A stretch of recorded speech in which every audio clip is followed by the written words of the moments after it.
Ну вот, друзья, если очень страстно чего-то захотеть, то оно обязательно сбудется. Мы до 20 января ждали снега. Мы его очень ждали. И вот, наконец, мы дождались этого снега. Москву заметает. Снег крупный, пушистый. Он не тает, потому что на улице легкий мороз.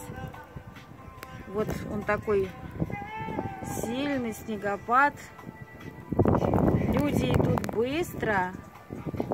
Даже кто-то гуляет с ребенком и с собачкой. Русские люди не боятся снега, они к этому привыкшие. Вот собачка сопротивляется ветру, но идет вперед. Ребенок остановился, задумался. Ну, в общем-то, на улице не холодно. Машины все припаркованы. Они практически превратились в сугробы уже. Вот, мало кто едет. Все на месте.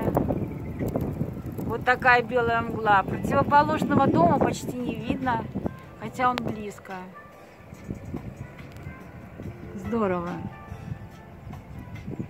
Вот, прохожие идут быстро, чтобы быстрее добраться до нужного места.